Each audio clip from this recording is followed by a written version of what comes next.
Queridos irmãos, a paz do Senhor Jesus Cristo. Quero desejar a todos uma boa tarde. Hoje, quinta-feira, dia 19/6, estamos aqui iniciando o programa Momento Missionário. Louvamos a Deus por essa rica oportunidade de estarmos aqui prestando esse serviço para o reino de Deus. Este programa, o programa Momento Missionário, ele tem a coordenação do nosso jornalista e amado irmão Márcio Melo. Também a produção do nosso querido companheiro irmão Geisio de Paula. Amém? A apresentação deste programa é do nosso querido pastor Mardônio. Pastor Mardônio, ele está se convalescendo de uma cirurgia. Nós estamos orando por ele. E muito em breve o pastor Mardônio estará de volta aqui para voltar a comandar esse tão importante programa. Nós temos hoje a grata satisfação de receber aqui como entrevistado deste programa, do programa Momento Missionário, o pastor Josiel Moraes dos Santos. Daqui a pouquinho nós vamos fazer a devida apresentação, mas é uma alegria poder receber o nosso amado irmão. E o tema do nosso programa hoje, você que está ligadinho aí na tela, na nossa rádio, é evangelismo e discipulado, amém? Então fique ligadinho aí porque nós iremos tratar sobre esse assunto, é um assunto relevante, aliás, eu penso que seja o principal assunto da igreja, falarmos sobre evangelização e discipulado, amém? Eu estou aqui hoje na condição de convidado, meu nome é Misael, pastor Misael, e atualmente estou pastoreando o setor 47, lá na Zona Sul de São Paulo, setor chamado de Santa Emília. Estamos ali debaixo da orientação do nosso pastor-presidente, pastor José Wellington Bezerra da Costa, do nosso vice-presidente, pastor José Wellington Costa Júnior. Estamos ali fazendo a obra do Senhor. E, amados, Deus tem sido conosco. Hoje nós estamos aqui em um estúdio diferente. Não estamos no nosso estúdio principal, mas nós estamos aqui no nosso estúdio de podcast. Como os irmãos podem ver, a estrutura é outra, mas é uma estrutura tão boa quanto a estrutura do nosso estúdio principal. E é a partir daqui que nós estaremos entrevistando nosso querido pastor Josiel. Este programa, o programa Momento Missionário, é um oferecimento da nossa igreja, Assembleia de Deus Ministério do Belém. Temos como nosso pastor-presidente, pastor José Wellington Bezerra da Costa, e também o nosso pastor vice-presidente, pastor José Wellington Costa Júnior.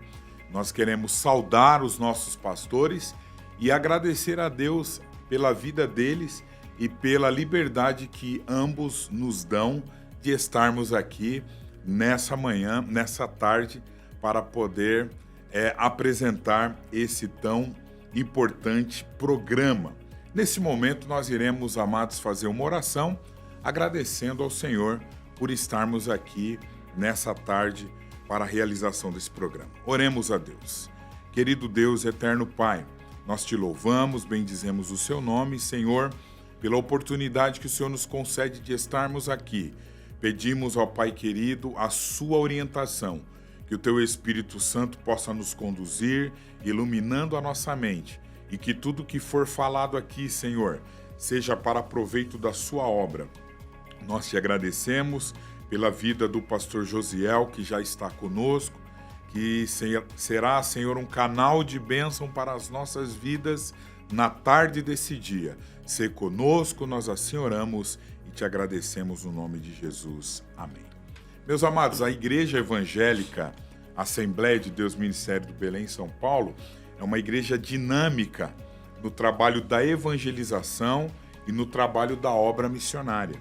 E, pastor Josiel, nós teremos aí nos próximos meses alguns eventos importantes nos nossos setores e também aqui na nossa sede do Belém.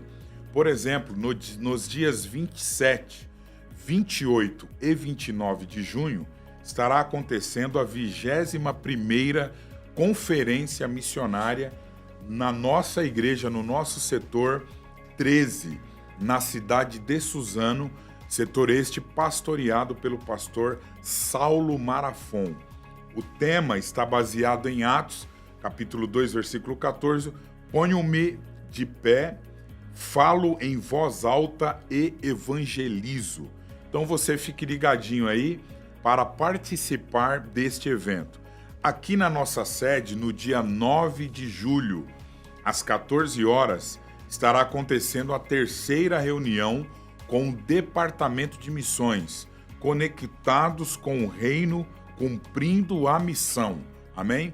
Então você também receberá melhores informações sobre esse trabalho que é uma realização da nossa Secretaria de Missões e também com a participação da Sename, que é a nossa Secretaria Nacional de Missões. Terceira reunião com o Departamento de Missões no dia 9 de julho, às 14 horas. E também nos dias 19, 20, 21 e 22 de novembro do ano corrente, 2025, nós teremos aqui o 4º CIMAD, Congresso Internacional de Missões das Assembleias de Deus. Será um congresso maravilhoso, onde todo o Brasil estará vindo aqui para a nossa sede no Belém, com muitos homens e mulheres de Deus que estarão ministrando aqui aos nossos corações. Você também não pode ficar de fora e todos nós, todos os setores, receberão melhores informações a partir do nosso departamento de mídia da nossa igreja, departamento de missões, enfim, e nós participaremos ativamente desse evento. Amém? Meus amados, rapidamente aqui, antes de entrarmos com o nosso entrevistado, queremos deixar aqui para os irmãos uma palavra de Deus. O apóstolo Paulo escreve aos Romanos, capítulo de número 10, versículo de número 13 a seguir, as seguintes palavras: porque todo aquele que invocar o nome do Senhor será salvo. Como, pois, invocarão aquele quem não creram? E como crerão naquele de quem não ouviram? E como ouvirão se não há quem pregue? E como pregarão se não forem enviados? Como está escrito: quão formosos os pés dos que anunciam a paz, dos que anunciam coisas boas. Esta é uma palavra que nos leva a uma reflexão muito importante nessa tarde, porque Paulo ele está dizendo a respeito da salvação. E a salvação em Cristo Jesus, ela deve ser anunciada, acima de tudo anunciada. O sacrifício que o Senhor Jesus ele fez por nós na cruz do Calvário, ele deve ser anunciado, ele deve ser pregado. O próprio Jesus disse em Atos capítulo 1, versículo 8, não é? Que os discípulos seriam testemunhas em Jerusalém, na Judéia, Samaria, até os confins da terra. E para se testemunhar, é necessário falar, é necessário abrir a boca, é necessário pregar a palavra. E diz o texto: como, pois, invocarão aquele em que não creram? Para que as pessoas possam crer em Jesus, é necessário a igreja pregar o evangelho, não é? E Paulo continua: e como ouvirão se não há quem pregue? Não é? Então é uma palavra de confronto para nós que já cremos, que já tivemos a nossa vida transformada, que já tivemos a nossa vida mudada, porque alguém um dia pregou essa palavra para nós. E o Espírito Santo abriu o nosso coração, nos convenceu e nós nos rendemos a Cristo. E isso só ocorreu porque alguém pregou para nós. E Paulo continua: e como pregarão se não forem enviados? Como está escrito: quão formosos os pés dos que anunciam a paz, dos que anunciam coisas boas.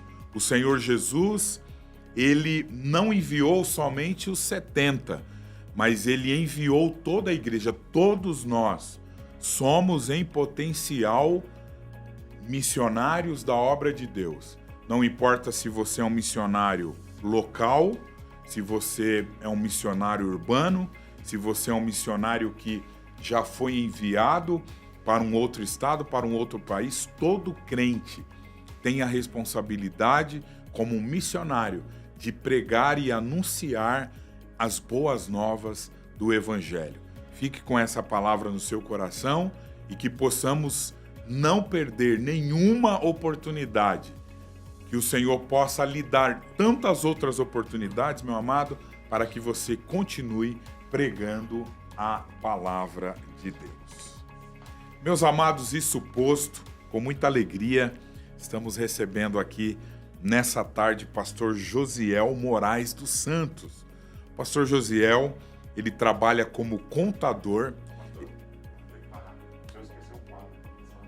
Ah, muito bem. Para editar, né? Tá certo. Então agora voltando, meus amados, voltamos agora. Vamos assistir o quadro Missão e Foco. Tá certo. Meus amados, nesse momento nós iremos assistir ao quadro Missão e Foco.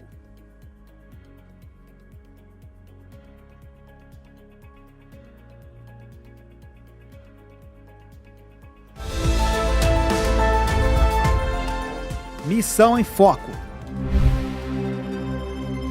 O Dia Mundial do Refugiado é celebrado anualmente em 20 de junho, conforme instituído pela Assembleia Geral das Nações Unidas nos anos 2000.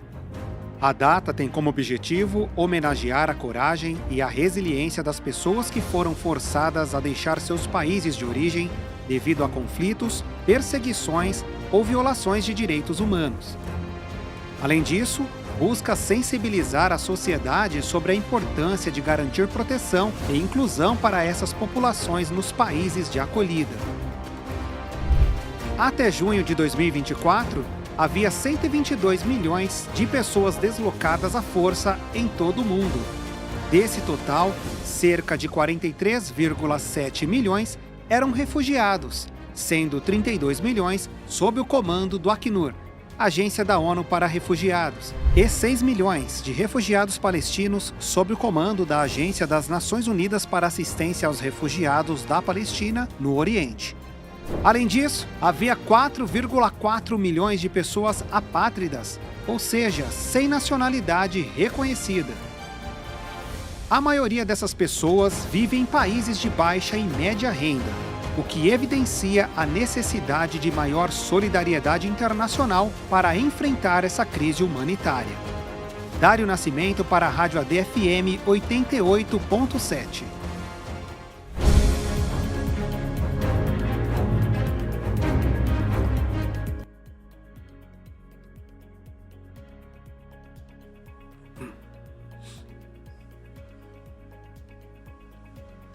Meus amados, nessa tarde, nós temos a grata satisfação, como já falamos, de receber aqui o pastor Josiel Moraes dos Santos. O pastor, ele trabalha como contador, ele é formado em Ciências Contábeis pela Universidade São Judas Tadeu, aqui na cidade de São Paulo. Já atuou como secretário de missões do setor 9 em Itaquera e hoje ele congrega aqui na nossa sede do Belém. Ele é casado com a irmã Késia Santos, tem 2 belos filhos, a Radassa e o Hanan. Seja bem-vindo, pastor Josiel, uma alegria poder receber o senhor aqui nessa tarde, nesse programa, no programa missionário da nossa igreja. Fique à vontade, o senhor pode falar, o senhor está com a palavra. Paz do Senhor, pastor Misael, a alegria é minha, né, de ser convidado pelo ministério, para estarmos aqui compartilhando um pouco com os irmãos, né, a experiência nessa área de evangelismo e missões, né, mais focada, no meu caso, em evangelismo urbano. Agradeço ao nosso presidente, pastor José Wellington Bezerra da Costa, ao pastor Mardônio, ao evangelista Márcio Melo, que é o coordenador aqui da AD Belém, ao nosso querido irmão Jason e a todos os irmãos que nos assistem. Amém. Meu querido pastor Josiel, Antes de entrarmos propriamente dito aqui nas perguntas, o senhor veio do setor de Itaquera, não é? Isso. E o setor de Itaquera foi pastoreado por muitos anos pelo nosso patriarca, um dos nossos decanos do Ministério do Belém, pastor José Pereira. Como que foi essa experiência do irmão trabalhando ao lado de um dos homens mais respeitados aí do nosso ministério, pastor Pereira? O pastor Pereira, ele é meu referencial, né, de líder. Claro, nós temos o pastor Wellington, né, mas a nível mais próximo, né, o pastor Pereira, porque desde adolescente que eu congregava no setor de Itaquera, o pastor Pereira sempre foi meu líder, sempre foi meu pastor, e eu congregava na sede, né, na catedral. Então, o contato com o pastor Pereira sempre imediato, né? Os puxões de orelhas, que quando você é jovem, adolescente, você leva puxões de orelha, né? As disciplinas, porque naquela época isso era meio que comum, né? Eu me lembro muito eu sou do setor de São Miguel Paulista, e eu me lembro daquelas passeatas evangelísticas com a banda na rua, pessoal tocando no dia da Bíblia. Sim. E é um trabalho muito, muito especial. Sim, ali do setor, né? O pastor Pereira, ele sempre teve essa visão, né, de crescimento do evangelho, né? Tanto é que quando ele assumiu o setor de Itaquera, né, usando as palavras dele, tinha 4 congregações. Lá no início dos anos 70. 4 congregações. Então, se eu não me engano agora, são 36 congregações, né? Então, ele tem uma visão de evangelizar, de missão, né? Visão muito aberta para a missão. Então, o pastor Pereira é um líder, né? Um líder nato, é uma benção, né? Privilégio, né? Foi privilégio. Partindo desse ponto, querido pastor Josiel, conte-nos um pouco sobre a sua conversão, sua experiência com Cristo, quando foi, como é que foi, para que todos nós que estamos aqui lhe ouvindo possamos conhecer um pouquinho aí da maneira como o irmão teve esse encontro com Cristo. Bom, a minha conversão propriamente não aconteceu como os irmãos aceitam a Jesus, aquela coisa. Eu nasci no berço evangélico, graças a Deus. Meus pais sempre foram evangélicos, a minha avó também, então eu nasci no berço evangélico.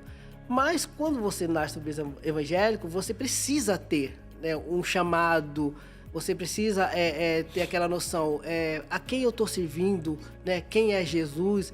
E isso aconteceu comigo por volta dos 12 anos, ainda na adolescência. Foi quando, participando de escola dominical, surgiu, né, aquela chama de conhecer a Jesus.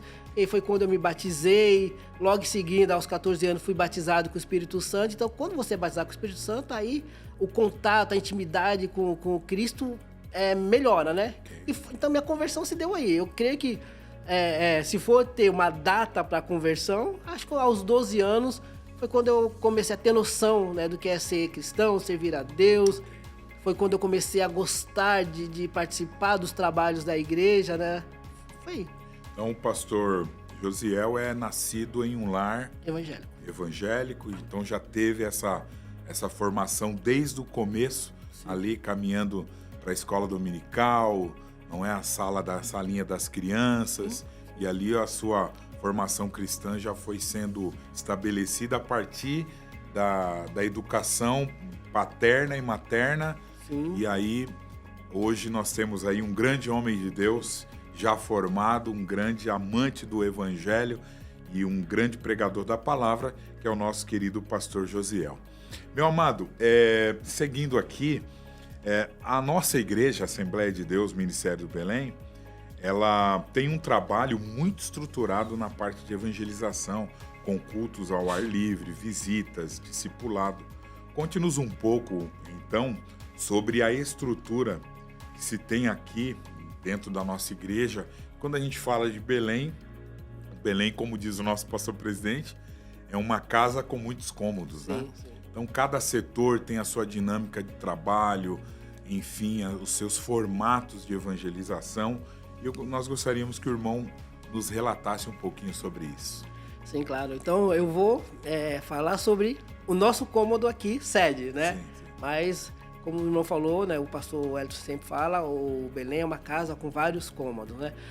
Antes de eu tocar nesse assunto, eu queria parabenizar o pastor Misael, pois no último domingo o pastor Wellington citou o vosso setor que tem crescido, né? O setor de Santa Emília tem crescido, tem sido uma bênção. Então, ele esteve conosco no último domingo na nossa ceia pela manhã, nos deu o privilégio de estar lá e foi uma bênção muito grande. E no domingo à noite ele citou, né, que o setor de Santa Emília tem crescido e está muito feliz.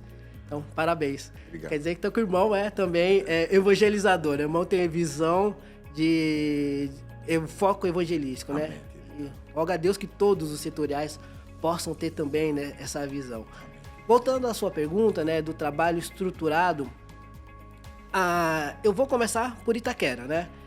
Quando eu assumi o departamento de missões de Itaquera, Itaquera sempre teve uma visão evangelística, né?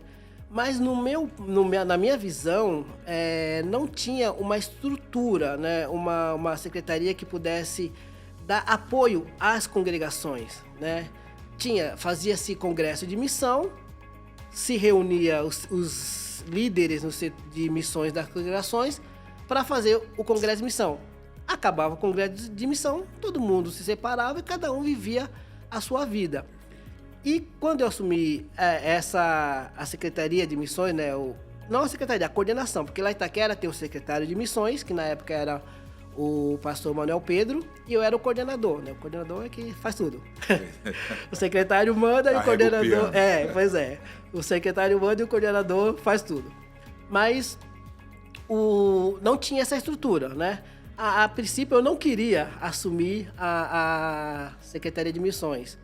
Não era o meu foco, né? Porque eu era tesoureiro, né? Por falar essa questão, né? Você falou que sou contador. Em 1994, quando eu comecei a fazer faculdade, né, de Ciências Contábeis, eu falei para Deus assim, eu quero utilizar o que eu aprendi na faculdade na tua igreja. Eu quero fazer algo para ti. Quero usar o meu tempo para fazer algo para ti. E aí eu fiz a faculdade de Ciências Contábeis e logo em seguida fui ser tesoureiro do Conjunto Setorial de Jovens. Conjunto grande, né, Jovem Aleluia, e fiquei sendo tesoureiro por quase uns 10 anos lá. E aí, em 2015 mais ou menos, o coordenador de missões tinha se afastado, né, ele mudou para outro setor, e aí o pastor Pereira chamou um outro irmão lá de uma congregação para ser o secretário de missões. Só que eu e um outro pastor, o pastor Samuel, que já é falecido, falamos, vamos ajudar ele, né? Porque como ele jogaram, né, foi na mão dele, assim, ele não sabia nada de missão. Eu também não sabia. Mas ele falou, foi lá começar a fazer, falou, vamos ajudar ele. Ser tesoureiro, né? No Congresso de Missões, porque o foco era só... E eu comecei a ser tesoureiro no Congresso de Missões, né? Lá da Secretaria de Missões. Porém, é um trabalho muito desgastante, né? Ainda mais quando você tá no centro do setor, você congrega na igreja sede e tem que fazer um trabalho grande desse, né? Com 36 congregações, os desgastes é muito grande. Aí eu fiquei 4 anos sendo tesoureiro. Aí eu falei, não quero mais isso, né? Quando ele saiu, pensava eu, né? Quando ele sair, eu vou sair junto com ele também, porque eu não quero esse desgaste de ser o coordenador de missões. Perfeitamente. Ele saiu em 2009, final de 2009 ele saiu. Aí o pastor Manuel Pedro, que era o secretário de missões, me liga e fala assim, ó, o pastor Pereira falou para você assumir a coordenação de missões do setor. Aquilo foi um baque. Eu falei, na minha cabeça eu queria sair, né? Eu queria sair junto com o coordenador de missões. Mas aí o pastor Manuel Pedro me ligou, eu falei, eu vou orar e vou pensar. Não dei a resposta imediata, né? Porque na minha visão, quando você assume algo para fazer na igreja, tem que fazer com excelência. Porque a Bíblia diz, maldito que faz fraudulentamente ou relaxadamente. Então eu não queria ser maldito. Eu falei, quer que é para fazer? Então vamos fazer. Aí eu orei, aí comecei depois de conversar com a minha esposa, eu falei, vamos lá, vamos assumir. A minha esposa me deu todo o apoio, isso já era em janeiro de 2010. A minha esposa deu apoio, assumimos a coordenação da Secretaria de Missões. E aí Deus foi mandando pessoas, né, para criar uma estrutura, porque eu precisava de uma estrutura, precisava de um vice-coordenador, secretário, tesoureiro, e eu queria criar uma estrutura. Então, a nossa estrutura tinha mais ou menos 12 pessoas ligadas à coordenação, não fora os 36 secretários de missões. E fomos fazendo, criamos uma agenda, né, uma agenda de evangelismo, porque as congregações, algumas faziam, outras não faziam. Então eu falei, não, a coisa tem que partir da sede lá do setor. A visão tem que ser da exatamente. Sede. Falei, então vamos começar criando uma agenda de evangelismo para o setor. Então, tal dia, a gente, no dia da mulher, nós começamos a fazer isso lá, né, no Dia Internacional da Mulher. Então vamos chamar os conjuntos do círculo de oração setorial para fazer um evangelismo específico para as mulheres. A gente ia na estação... Estratégia, né? Isso, a estação do... Deus foi me dando essa estratégia, né? Para quem não queria nada, Deus começou a bombardear. E aquilo começava a arder, sabe? As ideias de eu indo trabalhar, na época eu trabalhava no centro, na República, e eu no metrô, indo trabalhar, e as ideias na minha cabeça fervendo. Eu falei, Jesus, o que é isso, sabe? Aquela chama, né, ardendo, né? Para quem não queria, totalmente diferente, né?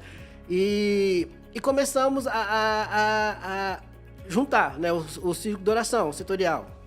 Depois vamos fazer um evangelismo no dia da Páscoa, algo específico para a Páscoa. Então vamos chamar os jovens. Aí convocava o conjunto de jovens do setor para fazer. E fomos fazendo isso. Aí criamos uma escala para as congregações fazermos um evangelismo específico. Como lá em Itaquera nós temos a estação Dom Bosco, né, do trem, e também a José Bonifácio, fica muito próximo à sede. Então a gente fazia evangelismo nas duas estações. A gente chamava o pessoal das congregações, criava uma escola, para não ficar tudo concentrado na sede. Né, porque as pessoas pensam, a sede tem que fazer. A sede faz, mas precisa do apoio das congregações. Então nós começamos a fazer sempre reuniões mensais com o líder de missão. E o trabalho foi começando a se organizar, né? Mas ainda eu não tinha aquela total certeza que era isso mesmo que eu queria, né? Devido às dificuldades, porque você estar à frente de um trabalho assim é muito difícil, né? Lidar com pessoas, ainda mais lidar com pastores de congregação, né? Porque como eu estava na sede, eu era o coordenador, eu era meio que o representante do pastor. Então, tudo que eu falava, eu tinha o aval dele. E quando eu chegava no pastor de congregação, era difícil, né? Não era tão fácil assim. E aí eu não tinha certeza se era realmente isso que eu queria. Aí, em 2010, no final de 2010, em novembro, veio o primeiro CIMAD, Congresso Internacional de Missões das Assembleias de Deus, lá no Rio de Janeiro, que vai acontecer agora, o 4º, né? Aqui na nossa sede.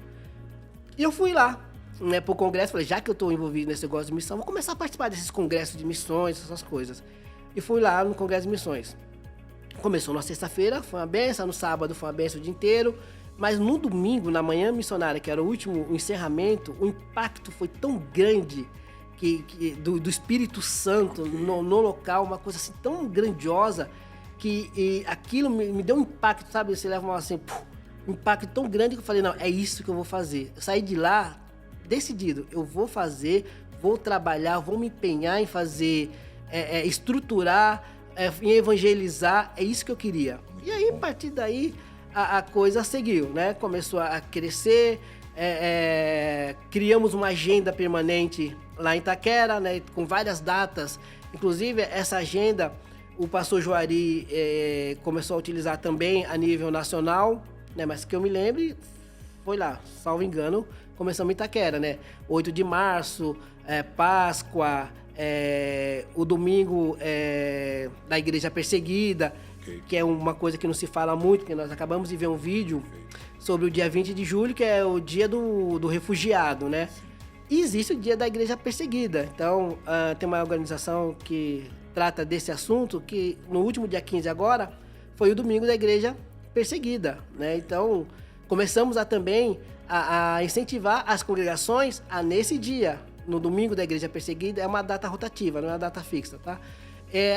As congregações falarem sobre os irmãos perseguidos, né? Porque nós aqui no Brasil temos uma facilidade tremenda de evangelizar, por enquanto ainda podemos evangelizar, né? Mas tem países que não podem, que os irmãos se reúnem no subterrâneo, as igrejas são escondidas, se são pegos, são mortos, né?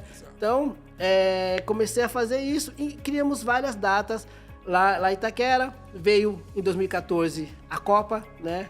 Que foi um grande desafio. Eu ia te perguntar sobre essa experiência, né?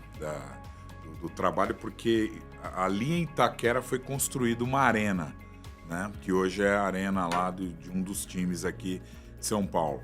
E ali virou um epicentro, né? Inclusive a seleção brasileira jogou lá. E como é que foi ali essa experiência de receber tanta gente aí do mundo inteiro, né? Sim, foi impactante. E trabalhoso, né? Porque como a sede da abertura da Copa era lá em Itaquera, né? Na Arena do Corinthians. Eu só não quis falar o nome do time, mas é o Corinthians. Lá na Arena do Corinthians, talvez só seja de outro time, né? Então, aí, nós, brincadeiras à parte, nós falamos, nós precisamos fazer algo, né? A nível de Assembleia de Deus, né? Para impactar, porque a gente via em outros Copas do Mundo, as igrejas dos outros países faziam algo na Copa, né? Elas faziam um evangelismo, né? De impacto, algo que o mundo visse, tem um povo lá evangelizando. Falei, a gente no Brasil não podemos ficar diferente. E já que a abertura é aqui em Itaquera, na jurisdição do setor que eu congregava, fizemos uma estratégia de fazer, no único dia, na abertura, mais de 10 pedágios evangelísticos em cruzamentos principais, onde as pessoas iam. Né? Os carros, as pessoas de outros países, todo mundo ia passar por aquelas ruas principais para chegar até a Arena Corinthians. No caso ali, só um adendozinho, a língua predominante era o inglês. Sim, era o inglês. Os cartazes, então, foram feitos em inglês, em português. Também, mas focamos mais em português, né? Porque não podíamos também só colocar em inglês, né? Porque aí os nossos que foram, né? Exato. Mas teve também essa preocupação do idioma. Teve. E aí nós começamos a fazer reunir, né? Toda essa estrutura para reunir. E graças a Deus, naquele dia, na abertura da Copa, nós conseguimos reunir 690 pessoas para evangelizar no mesmo dia. Então era quase 10% do setor. Só no dia da abertura? Só no dia da abertura. Nos outros dias, que teve outros jogos também lá na arena, nós também fizemos evangelismo, mas não com tanto impacto igual na abertura. Porque a abertura era um feriado. Era pro mundo todo, né? Sim, perfeito. Era um feriado. Então aquilo foi muito impactante, né? O trabalho, toda a organização. Recebemos bastante apoio aqui da sede, né? A sede fez a camiseta, não sei se você chegou a lembrar, uma camiseta branca escrita dentro da Copa. Perfeito, lembro. Então todos nós usamos essa camiseta lá. Então foi um trabalho impactante. E fomos prosseguindo com esse trabalho até 2019, quando eu falei, vou agora fazer outra coisa, porque essa questão de estar muito tempo na minha visão, né? Na minha visão, na frente de um trabalho, eu acho que isso acaba desgastando um pouco e eu percebi que os irmãos não via o trabalho, via o pastor Josiel. Em vez de falar assim, a Secretaria de Missões vai fazer isso, não, o pastor Josiel vai fazer tal coisa. Então eu queria desvincular essa imagem da minha pessoa, né? A Secretaria de Missões, ela segue sozinha. Se não tiver o pastor Josiel, ela vai continuar. Então não então eu queria desvincular essa imagem da minha pessoa, da obra. Entendeu? Então eu falei com o pastor Pereira, e aproveitei, né, que o pastor Pereira estava jubilando, né? Falei, então o chefe vai sair, vou sair junto com ele, né? Ainda fiquei 6 meses, né? O pastor Eliezer não quis te segurar um pouco mais. Ele quis. Óbvio. Ele tentou. Quem quer perder, né? Ele tentou, mas eu consegui convencê-la a me liberar. Só que eu não vim pra cá. Eu fiquei lá, em Itaquera. Eu já saí da Secretaria de Missões e fui ser secretário do conjunto setorial de varões que estava começando. Entendeu? Ou seja, eu não consegui... E aí já foi para uma outra... Quando você está parado, ou quando você está na obra, você não consegue ficar parado. Perfeito. Por mais que você queira, aquilo te incomoda, né? E aí saí de um, já entrei em outro, aí veio a pandemia, né? Aí veio a pandemia, aí vim para cá, para a sede. Fiquei... Como tava aquela restrição, né? Tinha dia que tinha culto, não podia ter, ou espaço, aquela coisa toda. Eu vim aqui para a sede, porque aqui a sede já estava começando a congregar aqui, no Templo Novo, né? Tinha espaço, aquela coisa toda. Comecei a vir para cá e gostei. Está aqui até hoje. Estou aqui. Observem os irmãos a vasta experiência do pastor Josiel. Pastor Josiel, em relação aos cultos ao ar livre, não é? O senhor acredita que esse tipo de trabalho ainda dê resultados positivos Sim. na obra de Deus? Sim, dá resultado. Porque agora eu vim pra sede, fiquei alguns 2 anos parado, tentei. Você não consegue, né? Também o Espírito Santo deixa. Quando você coloca a mão no arado, você não consegue ficar parado, o Espírito Santo não deixa você ficar parado.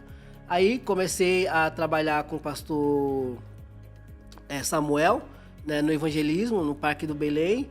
E o pastor Samuel assumiu a coordenação do evangelismo aqui na sede e logo em seguida ele teve que sair para atender a CGADB. E aí ele me indicou para ser o coordenador de evangelismo aqui da sede. Então, aqui na sede, todo santo domingo a gente tem evangelismo. São 4 pontos de evangelismo. Tínhamos 5 pontos, né? Mas agora temos 4 pontos de evangelismo, que todo santo domingo a gente faz um culto evangelístico. Então, o trabalho de evangelismo ao ar livre, né? Como se falam, dá resultado. Todo domingo nós temos em média, nesses 4 pontos somados, uma média de 15, 20 pessoas que aceitam a Jesus. Então, dá resultado. Às vezes, muitos irmãos não gostam, né, de participar desse, porque, eu sou tímido, eu não sei falar. Não precisa falar, chega lá, só dá um folheto. Isso. Fala que Jesus te ama, não precisa ser eloquente e chegar lá na pessoa que vai ser abordada com uma oratória. Só fala que Jesus te ama. Quer uma oração? E nessa estratégia de perguntar se quer uma oração, muitas pessoas aceitam a Jesus. Porque ainda o mundo carece de Jesus, entendeu? O mundo precisa. E muitas pessoas chegam, recebem a oração e começam a chorar.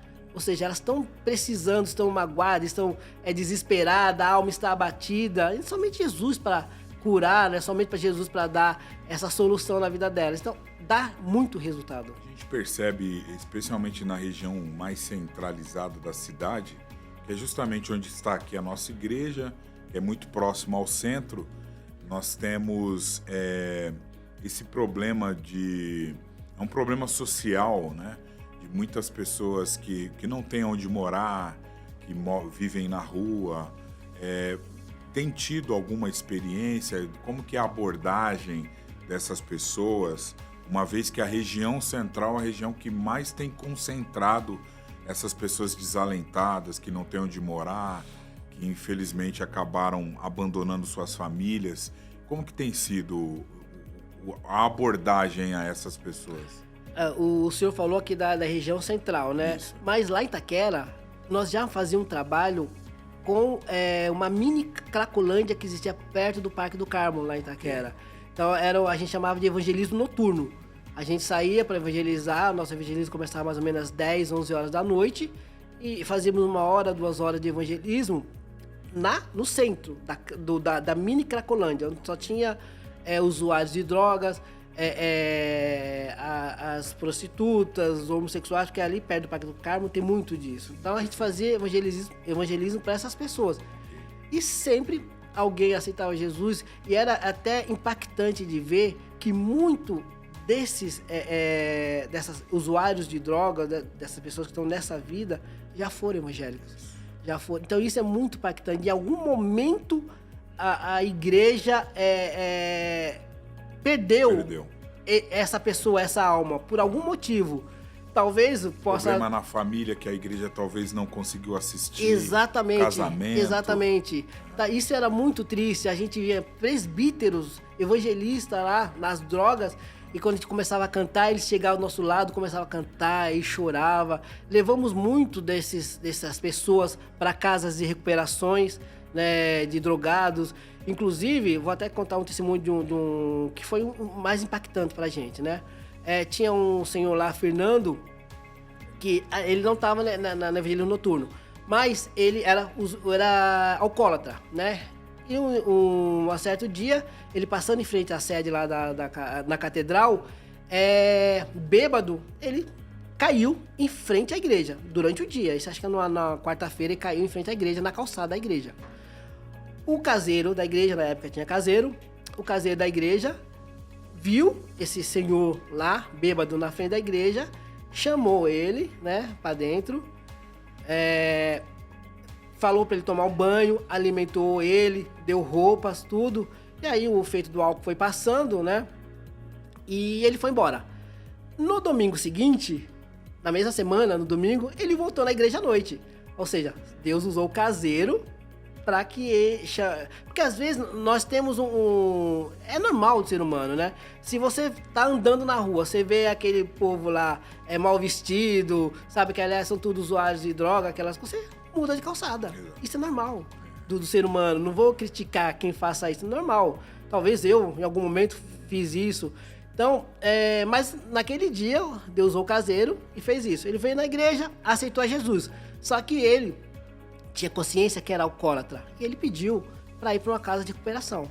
Nós levamos ele na casa de recuperação. E aí, no caminho, a casa de recuperação era lá em Mogi das Cruzes. No caminho até levar esse senhor na casa de recuperação, ele contou, né, a vida dele. Falou que o porquê, quando ele se deu conta que caiu no alcoolismo, né, que o filho dele, perdeu um filho dele de 5 anos, o filho dele foi sequestrado, desapareceu, encontraram dia depois, a polícia encontrou dias depois no matagal, sem as vísceras, e a polícia falou que foi usado em trabalho de magia negra. Isso acabou, Satanás é terrível, né? Ele destruiu a família. Destruiu ele, destruiu a esposa, destruiu o casamento dele, ele caiu no alcoolismo. E ele falou que quando ele tinha 9 anos, nessa época ele tinha uns 40 e poucos anos. Quando ele tinha 9 anos, lá em Alagoas, ele passou em frente a uma igreja, Assembleia de Deus, lá em Alagoas, e ouviu falar de Jesus. E isso ele nunca mais esqueceu. Ele falou, por isso que naquele dia, eu passando aqui em frente, eu lembrei de Jesus, da Assembleia de Deus. E foi quando ele caiu lá e foi acolhido. E aí ele foi para essa casa de recuperação. Desculpa, passaram-se... Ele ficou só 3 meses na casa de recuperação, se recuperou, graças a Deus, casa de recuperação evangélica, né? Se recuperou, saiu da casa de recuperação. Meses depois, ele apareceu na sede, no congresso de jovens, trouxe a esposa, que estava separado, né? Trouxe a esposa, já tinha voltado o relacionamento com a esposa aceitou Jesus, ou seja, Deus fez um milagre na vida dele, e tudo começou por 2 motivos. Primeiro que quando ele era criança, ouviu falar de Jesus. Então, quando a gente faz um trabalho com nossas crianças, elas não vão esquecer. Os nossos filhos, as crianças da rua, né? Muitas congregações, muitos setores fazem escola bíblica dominical, ou escola bíblica de férias, né? Em julho, em dezembro, ou em janeiro.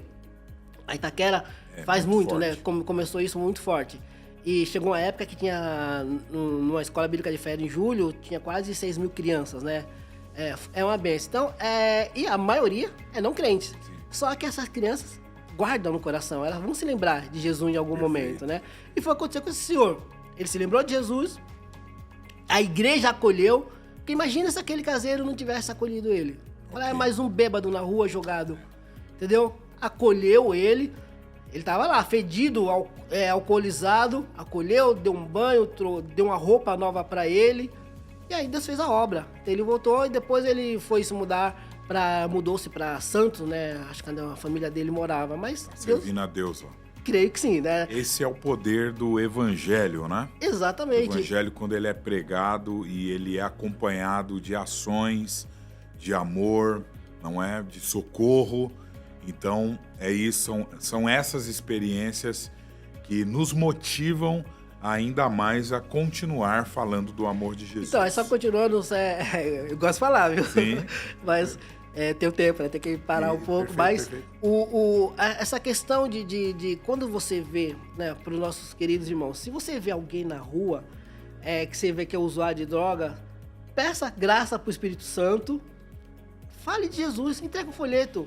O fato de você entregar um folheto, a maioria deles guardam. Exato. Né? Entrega um folheto, fale de Jesus e siga a sua vida.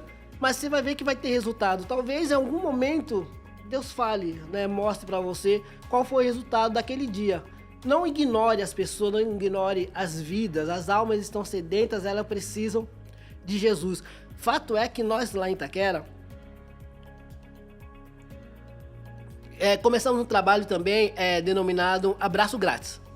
né? Pegamos alguns jovens, adolescentes, vamos evangelizar na rua nesse dia, o abraço grátis. Ok. A gente tava com a plaquinha lá, escrito abraço grátis, as pessoas, os jovens andando na rua com a plaquinha escrito abraço grátis.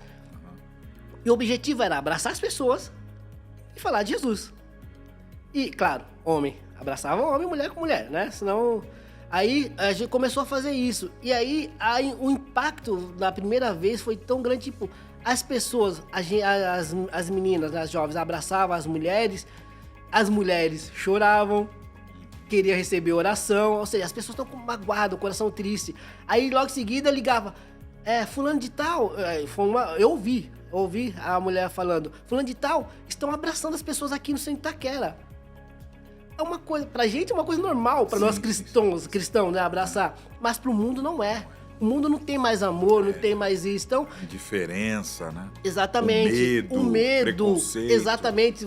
As pessoas acham que se vai abraçar já quer alguma coisa, já quer maldade. Entendeu? Então, era uma estratégia que o Senhor nos dava pra evangelizar. Então, o povo, o mundo precisa disso, né? Okay. Muito bem, irmãos. Como é bom ouvirmos essas experiências tão impactantes, vindas da vida e do trabalho do nosso querido pastor Josiel. Pastor Josiel, dando prosseguimento aqui, são muitos os temas, muitos os assuntos, né? Nós precisaríamos até de um tempo maior, mas eu creio que a gente vai conseguir condensar aqui e sintetizar, mas nós não podemos deixar de falar. Por exemplo, nós vivemos atualmente um fenômeno a nível mundial da igreja. Eu acredito que até pós-pandemia esse fenômeno ele tem aumentado. O escritor aos Hebreus, na sua carta, capítulo 10, versículo 25, ele diz assim, não deixando a vossa congregação. Não é? Ou seja, congregar, a congregação é um lugar, é uma comunidade onde nós congregamos, onde nós desenvolvemos a nossa fé, a nossa vida com Deus em comunhão com os nossos irmãos. Mas o fenômeno que está acontecendo é o fenômeno chamado de desigrejados, ou seja, aqueles que eles não vão mais a uma igreja local, mas eles dizem que não deixaram a Cristo, continuam acreditando em Cristo, continuam tendo Jesus como seu Salvador, crendo em Deus, crendo no céu, enfim, crendo no inferno, mas eles não querem congregar, não querem estar debaixo de uma administração pastoral. O IBGE, no último censo, ele levantou o seguinte, que 8% da população dita cristã protestante hoje é um desengrejado, não é? A maioria de homens e ali na faixa de 18 para 24 anos de idade, não é? São os dados do IBGE. Como podemos atrair de volta, pastor Josiel, essas pessoas que sofreram, de repente, uma decepção com o ambiente religioso, ou até mesmo foram alvos de uma heresia, de um pensamento errado, bíblico, teológico? Como que nós podemos atrair essas pessoas de volta? Esses desigrejados, podemos falar que são cristãos não praticantes, né? Os católicos não praticantes. Agora estamos tendo no nosso meio os evangélicos não praticantes, né? Mas o senhor perguntou como nós podemos atrair. Aliás, primeiro eles têm que ter ciência, né, consciência que o melhor lugar para se estar é na igreja. Você pode... Isso aconteceu devido à pandemia, né? A pandemia, isso foi... Potencializou. Tudo, né? Tudo que... Tanto para as coisas boas, né? Como a questão de home office, essas coisas, estamos com as coisas más. No caso dos desigrejados, né? Que na minha visão não é boa. Porque para mim o melhor lugar para estar em comunhão com Cristo é na igreja. O ambiente é propício, os irmãos estão ali orando, você chega aos pés do Senhor, você se ajoelha, você chora. Você tem um pastor que ninguém cuida vai de ficar você. te incomodando. Filho, quando você está na sua casa, os que dizem desigrejados, né? Dizem, eu só assisto culto pela internet. Mas não é a mesma coisa. Na igreja, você sente o mover do Espírito Santo, você é contagiado pelo Espírito Santo, você fala em língua. Na sua casa, não. Na sua casa é difícil você fazer isso. Ok. Entendeu? Então, aí o senhor falou, mas o fenômeno desigrejado aconteceu também essa idade, né? De 18 a 24 anos, que são o maior número. Mas isso depende também, acontece por causa dos nossos adolescentes, nossos jovens hoje. Eles são diferentes. No total, né? Não só na questão da igreja, acho que no geral, os adolescentes, eles são diferentes. Talvez nós, os pais, não conseguimos passar para eles os nossos valores que os nossos pais nos ensinaram. Talvez nós fomos muito abertos demais, né? E temos os adolescentes, os jovens, que eles não querem nada com nada, não querem ter compromisso com nada. E não é só com as coisas da igreja, eles não querem ter compromisso com nada. Né? Não tem compromisso com a escola, com o serviço. São poucos que querem ter compromisso, né? E nós, cristãos que nascemos na igreja, nós aprendemos a ter compromisso com as coisas de Deus. Entendeu? Então a igreja é essencial. Então, como trazer esses desigrejados? Indo visitá-los, conversar com eles, tentar fazer alguma ação evangelística para eles. Voltar, né? especificamente. Exatamente para eles. Eles são crentes. É o que se dizem. São crentes, né? Para mim, quem não vai na igreja, não sei se consegue ter uma comunhão com Deus assim, né? Igual nós temos. Mas eles são crentes. Então nós temos que buscá-los, trazê-los, os jovens, fazer algo com os jovens, alguma ação na igreja que faça com que eles voltem para a igreja, voltem a ter comunhão com os demais jovens e fiquem na igreja e percebam, não, a igreja é o melhor lugar para estar, onde somos guardados pelo Espírito Santo, onde sentimos a presença de Deus, onde falamos em língua, onde choramos, é o melhor lugar. Maravilha. Eu creio que também, baseado nisso, nós temos a questão do evangelismo virtual, não é? Hoje nós temos aí as várias plataformas, Instagram, Facebook, YouTube, o X, enfim. De que forma nós podemos continuar, se é que nós estamos usando, a partir da nossa igreja? Hoje nós temos essa estrutura tão maravilhosa, nós estamos hoje aqui nesse estúdio ultramoderno, não é? Como é que nós podemos continuar usando essas ferramentas, uma vez que agora nós estamos aí diante da IA, que é a inteligência artificial? Como que a igreja tem que lidar com toda essa questão da modernidade tecnológica? A igreja, na minha visão, a igreja precisa continuar nessa modernidade, precisa utilizar essa estrutura, né, benéfica, porque, claro, a internet, ela é boa, mas é ruim. Mas você tem que saber usar a internet. Quando se fala de virtual, se fala de internet. As redes sociais para evangelizar. E isso eu não estou falando que para as pessoas se tornarem desigrejadas. Ah, não, eu só assisto culto pelo YouTube, eu só evangelizo pela rede social. Não, faça isso, mas vá para a igreja. Né? Não se torne, pelo amor de Deus, um desigrejado. Refém, né? Exatamente, do mundo virtual.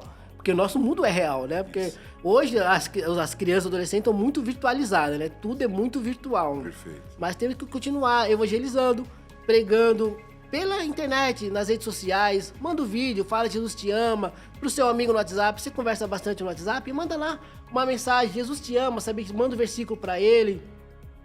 Não manda só mensagem de bom dia, né? Porque nem todo mundo gosta de mensagem de bom dia nos grupos. Mas manda um versículo, mande um vídeo evangelístico para ele, algo que dê para conversar com os jovens, algo que converse com os jovens, redes sociais, Instagram, o X. Então, a igreja deve utilizar esses meios de comunicação para pregar o evangelho. Porque foi para isso que nós somos chamados, para pregar o evangelho, né? O texto Paulo diz, né, que nós temos que pregar a tempo e fora de tempo. Não é? Então, e esse fora de tempo vai chegar, né? Quando a gente for começar a ser proibido de usar as redes sociais para evangelizar. Exato. Porque se você vai usar as redes sociais para falar que Jesus Cristo salva a cura, e se você começar a dar sua opinião, isso é errado, tal coisa é errado, alguém pode achar que aquilo é uma fake news, alguma coisa assim, e nós estamos vendo que está levantando, sim, né, no meio da sociedade, uma tal de criminalizar as redes sociais, pode derrubar os posts, as coisas, né, que achar ofensivo para alguém. Mas nós pregamos a verdade. né? A regulação das redes. Essa regulação das redes sociais, na minha visão, não é benéfica. Para a igreja não é. Sim. Mas eu não, né? Esse não é o tema, né? Amém. Mas tá dentro aí porque sem dúvida nenhuma, uma mensagem que você posta, ela tem um alcance gigantesco, seja no status de um WhatsApp, seja em qualquer rede. Então, que nós possamos, dentro da palavra do pastor Josiel. Pastor Josiel, o nosso tempo está terminando, infelizmente, mas o senhor poderia deixar rapidamente aqui uma mensagem para todos os nossos ouvintes, amém? Eu sei que o senhor é um grande pregador, eloquente aí, mas o senhor dá uma sintetizada, mas deixa aí uma palavra de Deus aí para os nossos ouvintes. Agradeço o eloquente, mas estou longe disso. Mas eu queria avisar para você, meu querido ouvinte e telespectador, que Jesus nos chamou para pregar o evangelho. Ele disse: ide por todo mundo e pregai o evangelho a toda criatura. Ele não falou: ide coordenador de missão, ide pastor setorial, ide pastor de campo. Não, todos, ide por todo mundo, pregai o evangelho a toda criatura. A nossa obrigação é pregar o evangelho. Nós temos às vezes uma certa preocupação, né? Vamos pregar o evangelho, quantas almas serão salvas? Não, irmãos, nós não temos que nos preocupar com a quantidade de almas que serão salvas. Isso é com Jesus, Espírito Santo. A nossa obrigação é pregar o evangelho. Pregamos o evangelho. Se o Espírito Santo quiser fazer aquela alma ser salva, amém. Mas se ela não for salva, você fez a sua parte, você pregou o evangelho. Quando eu faço aqui também na sede pedágio evangelístico, alguns irmãos pastores podem até falar: mas isso não tem resultado, você está entregando folheto a pessoa do carro. Mas na minha visão, se aquela pessoa pegou aquele folheto, daqui a uma semana ela lê aquele folheto, o Espírito Santo toca nela e ela aceita Jesus, ou na Assembleia de Deus, ou na Presbiteriana, ou na Brasil para Cristo, a sua missão foi feita, que é pregar o evangelho. Então pregue o evangelho em tempo e fora de tempo, porque vai chegar um tempo que nós seremos proibidos de pregar o evangelho. E isso está mais perto do que nós imaginarmos. E isso não será assim já de uma hora para outra, o governo vai decretar, está proibido de pregar. Não, vai sutilmente, alguém faz isso, a justiça mexe aqui, sutilmente nós vamos começar a ser coibidos de pregar o evangelho. Então, quanto nós podemos, ainda que nós podemos pregar o evangelho, podemos sair na rua, fazer a livre, podemos chamar os nossos amigos para ir ao culto, faça, cumpra o ID, né? Porque tem aquele hino: posso, tendo as mãos vazias, com Jesus me encontrar, quantas almas eu poderia ao Senhor apresentar? Será que esse hino não toca no seu coração? Será que esse hino não mexe com você? Então, pregue o evangelho em tempo e fora de tempo. Amém. Deus abençoe, pastor Josiel. Sem dúvida nenhuma, teremos muitas outras oportunidades para poder receber o irmão aqui, para contar ainda mais as suas experiências e daquilo que o Senhor está fazendo a partir da sua vida, hoje como coordenador do Departamento de Evangelismo aqui da nossa sede, todas essas experiências que Deus tem dado ao irmão. Sem dúvida nenhuma, o irmão terá e nós teremos o prazer de recebê-lo novamente aqui para muitos outros programas aqui falando sobre a obra missionária. Eu quero, nesse momento, amados, seguindo aqui, irmos para o quadro Jornada de Fé, amém? Que será apresentado hoje pelo pastor Eliseu Almeida.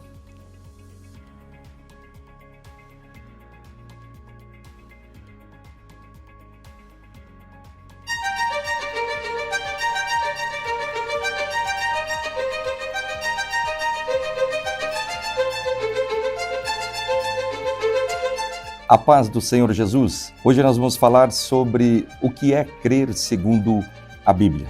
O crer ou a fé não é simplesmente um ideal, não é simplesmente uma ideia, mas sim é uma confiança ativa em Deus.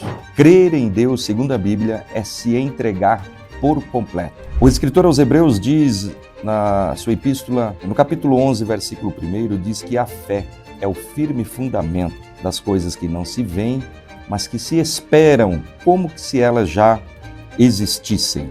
O que é crer? Crer é obedecer e agir. A Bíblia diz, na Epístola de Tiago 2,17, que a fé sem as obras, ela é morta. Por isso nós precisamos crer e agir.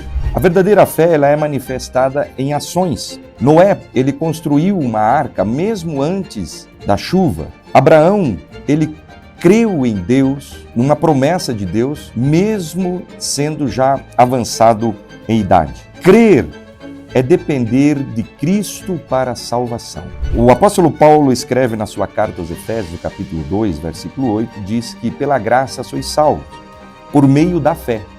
E isto não vem de vós, é dom de Deus.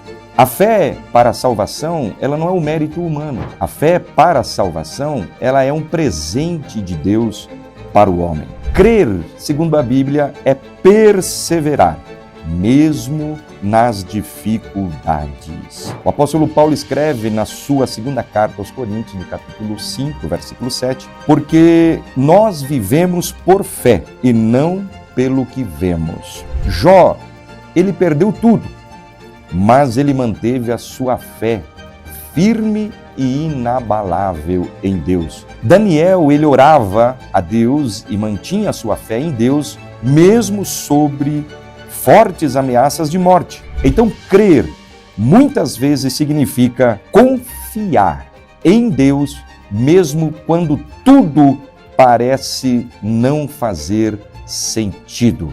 Meu nome é Eliseu Almeida e você está no quadro Jornada de Fé.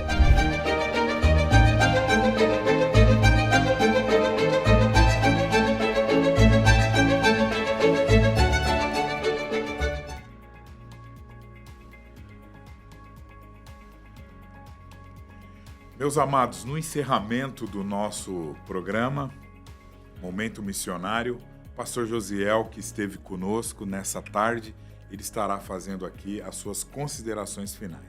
Então, quero agradecer, ao nosso querido entrevistador, pastor Misael, que nos entrevistou muito bem, deixou muito à vontade, ao nosso pastor José Wellington Bezerra da Costa, pastor José Wellington Costa Júnior, ao nosso pastor Lelis, da Comissão de Plano e Estratégia de Evangelismo e Discipulado, ao pastor Mardônio, que estamos orando por ele, que está se recuperando de uma cirurgia, ao meu amigo pastor Samuel Sobrinho e a todos os irmãos da Comissão de Plano e Estratégia de Evangelismo aqui da sede, representando o Estado de São Paulo, e aos os líderes de evangelismo aqui dos 4 pontos aqui da nossa sede, que é o pastor José Roberto, pastor Macedo e o pastor Raimundo. Então, e a todos os nossos queridos, Jason, o Márcio Melo, e Deus abençoe os irmãos.